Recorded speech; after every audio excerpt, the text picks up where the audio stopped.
और चलिए सीधे रुक करते लखनऊ का हमारे सहयोगी अनुभव हमारे साथ जुड़ गए। अनुभव, अभी तक कपिल सिब्बल की पहचान कांग्रेस में अलग थलग पड़ने के बाद G23 नेताओं में होती थी, G23 के बड़े और वरिष्ठ नेता। अब वो राज्यसभा का पर्चा भर चुके हैं, तो क्या उनकी पहचान निर्दलीय वाली बनी रहेगी या फिर आगे वो सपा का सिंबल भी लेंगे? क्योंकि सबसे चौंकाने वाला, सबसे दिलचस्प नाम यही है कि कपिल सिब्बल सपा के समर्थन से जा रहे हैं, कोटे से क्यों नहीं जा रहे हैं? देखिए, एबीपी गंगा ने तो सबसे पहले ये बात बताई थी कि समाजवादी पार्टी के जब उम्मीदवारों की लिस्ट आएगी तो एक नाम सबसे ज़्यादा चौंकाने वाला होगा और वो गठबंधन के भी साथी नहीं है। तो इसीलिए देखिए, कपिल सिब्बल के बारे में जो आपने बात बताई, किस तरीके से उन्होंने आजम खां के मामले में पैरवी की और उनकी पैरवी के चलते ये खुद आजम खां मानते हैं कि वो जेल से रिहा हो पाए।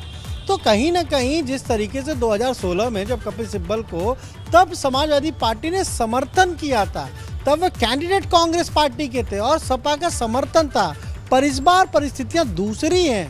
कपिल सिब्बल ने 10 दिन पहले यानी 16 तारीख को सोनिया गांधी को मिलकर खुद अपना इस्तीफा जो है वो सौंपा था, यानी वो कांग्रेस के सदस्य नहीं है। अब वो जा रहे हैं, राज्यसभा के सदस्य बन रहे हैं सपा के समर्थन से, पर इंडिपेंडेंट कैंडिडेट हैं। क्यों? क्योंकि उन्होंने जो आज नामांकन पत्र भरा है उस पर यह नहीं लिखा है कि समाजवादी पार्टी के उम्मीदवार, बल्कि लिखा है निर्दलीय उम्मीदवार।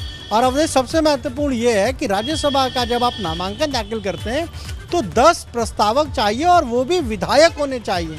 कोई आम आदमी उसका प्रस्तावक नहीं हो सकता, तो वो प्रस्तावक समाजवादी पार्टी के विधायक हैं। पर हाँ, ये भी ज़रूर है कि हमने 6 साल देखा, 6 साल तक वो अभी तक रहे हैं, रिपीट हो रहे हैं एक तरीके से। कभी भी यूपी का कोई मुद्दा राज्यसभा में उठाते दिखे हो ऐसा दिखा नहीं। और दूसरी जो महत्वपूर्ण बात है, अगर उन्होंने कांग्रेस छोड़ी थी तो चाहते अगर अखिलेश यादव कहते कि भाई समाजवादी पार्टी ज्वाइन कर लीजिए, समाजवादी पार्टी की सदस्यता ले लीजिए, हम आपको भेज रहे हैं। तो इससे क्या होता है, इससे देखिए जब राज्यसभा में नंबरिंग की बात आएगी कि समाजवादी पार्टी के कितने राज्यसभा के सांसद हैं, तो वो संख्या तो 2 ही होगी। कपिल सिब्बल तो निर्दलीय कोटे में है। बिल्कुल, लेकिन इसके पीछे समीक्षा के कारण क्या है वो समझ में आएंगे। लेकिन अनुभव, एक सवाल और भी है जो सब उसका जवाब जानना चाहते हैं कि डिंपल यादव का नामांकन कब होगा? हाँ, ये हमने खुद आज अखिलेश यादव से ये सवाल पूछा कि क्या तीसरा नाम जो है डिंपल यादव कल नॉमिनेशन करेंगी, तो उन्होंने कहा कि अभी तो बहुत समय बचा है और 31 मई तक तो नामांकन की आखिरी तारीख है, तो ऐसे में भी बहुत समय है और तय कर लेंगे। लेकिन एक चर्चा और भी है कि शायद एक प्रेशर पॉलिटिक्स है समाजवादी पार्टी की तरफ से, क्योंकि ये चर्चा थी कि गठबंधन के जो सहयोगी, सबसे बड़े सहयोगी हैं जयंत चौधरी, वो जाएंगे।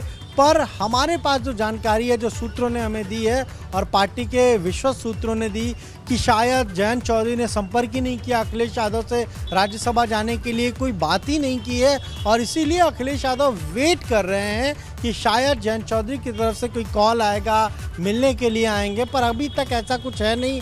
और अब डिंपल यादव का जो नाम है वो सबसे ज़्यादा, हम कहें तो कहा जा रहा है कि वो उनके पेपर भी रेडी हो गए थे।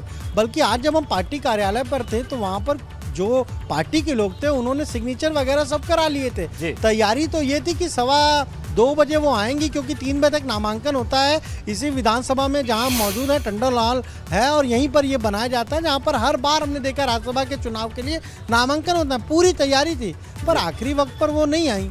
दूसरा दिन भी आज नामांकन का बीत गया, पर डिंपल यादव ने आज नॉमिनेशन तो नहीं किया। अखिलेश यादव जब निकल रहे थे सदन से, मैंने खुद उनसे सवाल पूछा तो उन्होंने कहा कि अभी काफी वक्त है। अब समाजवादी पार्टी की क्या स्ट्रेटजी रहेगी? देखिए, जावेद अली को तो भेज दिया है, जावेद अली ने नॉमिनेशन कर दिया, कह रहे हैं कि काफी वक्त है, तो देखने वाली बात होगी कि क्या स्ट्रेटजी है। शुक्रिया अनुभव आपका जानकारी और अपडेट्स को देने के लिए। बात करते हैं वाराणसी की। वाराणसी में ज्ञानवापी मस्जिद को लेकर विवाद का मामला कोर्ट में है और कोर्ट के आदेश के बाद मस्जिद के अंदर सर्वे और वीडियोग्राफी का काम पूरा करके रिपोर्ट कोर्ट में दी जा चुकी है। इधर मथुरा में श्री कृष्ण जन्मभूमि से जुड़ी शाही ईदगाह मस्जिद का मामला भी कोर्ट पहुंच गया है।